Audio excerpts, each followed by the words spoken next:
Good morning global listeners. हमने job right और solar right की बात की थी। एशियन कंट्रीज शारक बार बार सम्मेलन जो करने की बात करते हैं, कभी यूएनओ कभी आसियान, ढेर सारे संगठनों ने नाम निकाल रखे हैं और नेता खूब कसरत करते हैं, या तो नासमझी दिखा रहे हैं या जानबूझकर नासमझ बने हुए हैं। जॉब राइट को भारतीय कम्युनिस्ट पार्टी, सीपीआई, मार्क्सिज्म जैसी पार्टी से कहूँगा कि सड़कों पर चिल्लाते रहे लोगों के साथ, सबको शिक्षा सबको काम। और भारत जैसे देश में इंदिरा गांधी की सरकार भी उनके सहारे से चली, परंतु जॉब राइट की बात नहीं लेकर आ पाई। गाल बजाने से किसी का पेट नहीं भरता, पेट भोजन करने से भरता है। लोग देश के विकास की बात करते हैं, मानव जाति के विकास की बात करते हैं, कुपोषण को दूर करने की बात करते हैं। इन सब का एक समाधान है कि लोगों को काम के बदले दाम दिया जाए, काम के बदले उतना दाम दिया जाए जितनी उस देश की अर्थव्यवस्था वहन करने की स्थिति में हो। 9 के बदले 900 ना दिए जाएं। भारत में 10 करोड़ शिक्षित युवा, मैं दूसरे देशों की बात बाद में करूँगा, मारामारी जर्मनी जैसे देशों में भी है, इटली जैसे देशों में भी है। बेकारी से छूता कोई नहीं है। बेकारी शासन की गलत नीतियों चलती आती है।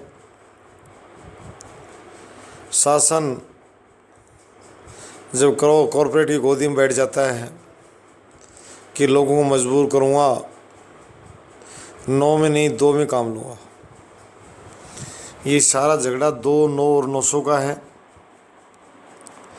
राजा चाहता है रिश्तेदारों को काम पर लगाऊं और 9 के बदले 900 दूं। इसी का नाम भ्रष्टाचार, हेराफेरी और ढेर सारे मुकदमों की कतार है। नियम उलट पुलट करना, भ्रष्ट ढंग से परीक्षाएं आयोजित करना, अपनों को अलग अलग माध्यमों से उत्तर बता देना प्रश्न का पहले ही, व्यवस्था को खोखली करने के सिवाय कुछ नहीं है। लोगों का मनोबल ज़मीन पर जा गिरता है, हौसला ज़मीन पर जा गिरता है। इससे बड़ा अन्याय कुछ नहीं है। बेबसी से सहन करते हैं। सीजे रमन कल रिटायर हो गए। मैं उनसे भी कहूँगा कि इस बुढ़ापे के दिनों में इस बात को आगे बढ़ाएं कि लोगों को काम मिले और काम के बदले ठीक दाम मिले। हम 9 को 900 देने के पक्ष में नहीं हैं और 9 के बदले 2 देने के पक्ष में नहीं हैं। दुखी हो रहा है, असंगठित क्षेत्र में काम करवाकर कॉरपोरेट 9 के 2 देना चाहता है और सरकार अपनों को नियोजित करके 9 के 900 देना चाहता है। यही असंगता, अराजकता और लोगों में जहाँ राष्ट्रवाद की चर्चा होनी चाहिए थी, इस बेत के ढंग को लेकर दिन भर रोना रोने के सिवाय कुछ नहीं जनता के पास। संगठित होने का नाम नहीं।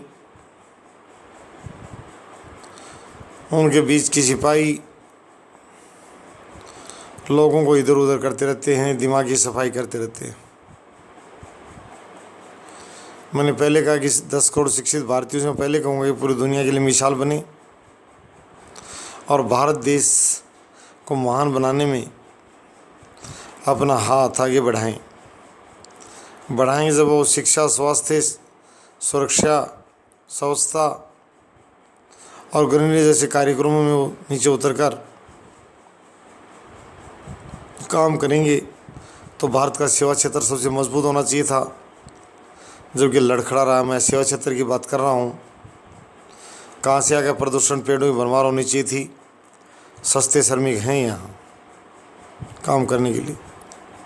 तो आज मैं ये कहूँगा कि जॉब राइट और सोलर लाइट दोनों के लिए भारत रोल मॉडल बने। हमारे देश का एक भी नेता ऐसा नहीं जो कहीं में देश का भला नहीं चाहता, सभी कहते भारत को एक नंबर बनाना चाहता हूँ मैं सबसे बड़ा पुलर हूँ इस देश को आगे ले जाने के लिए। एक से एक होड़ लगी हुई है अलग अलग दलों में। मैं उन सभी भाइयों से साझा प्रार्थना करूँगा कि प्लीज़ 9 को न 2 देने का आधार रखें, 9 का सभी को पेट भरने के लिए सेवा क्षेत्र में नियोजित करें। और बहुत यहाँ का बाजार किराए सस्ती दर पर आदि उपलब्ध हैं, खुशी के साथ उपलब्ध उनको नियोजित करें और सेवा क्षेत्र को चांद लगाएं। Service sector should be splendid, service sector should be splendid, मेरा यही हेडलाइन है और मेरी विनम्र प्रार्थना भी है कि इस अभियान में सभी साझा रूप से लग जाएं। धन्यवाद।